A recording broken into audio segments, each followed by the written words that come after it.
To je Opatov, jedna z nejhnusnějších částí Prahy.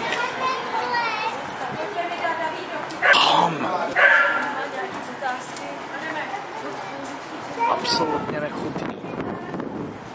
Jirka Pomej uvádí nový film Pompeje.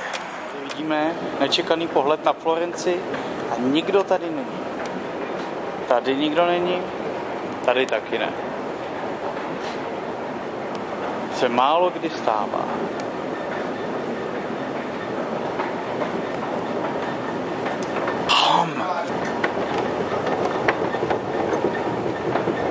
A nikdo není ani tady.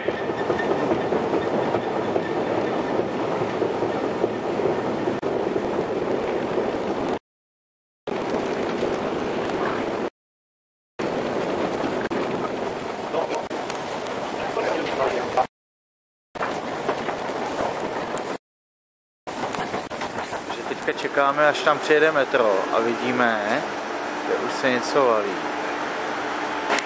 Už jede.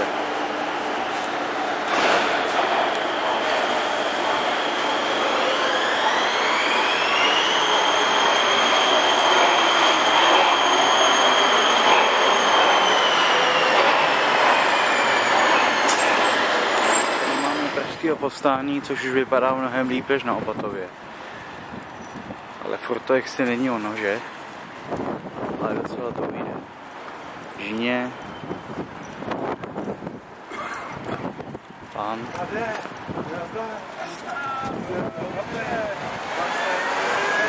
Tady nám za chvíli bude mistr. Můžeme se podívat, kde je. Ještě ne teď, ale vidíte to, ta sexy chůze. Jde sám, nebo s kolegyní, teďka nevím. Je tady za tím autem, teďka bude tady. Tak se nám ukaž teď. No, hezky jdeš, moc hezky. Tady nevíš, kdo tě sleduje, co? No, to je vtipný. Počkej, ty budeš koukat.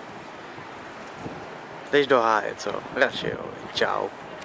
Tady ho můžeme sledovat někde.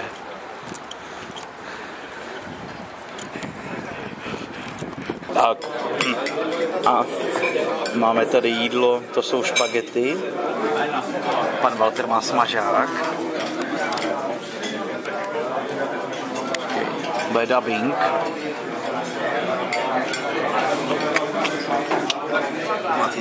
Ano.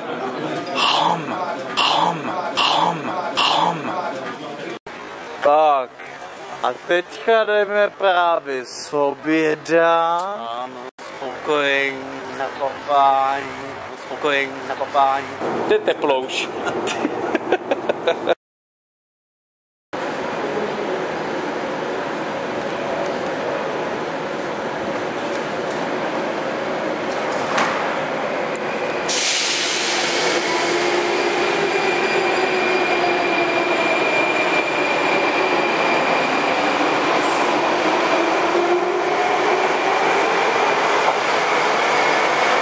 Mně jede metro.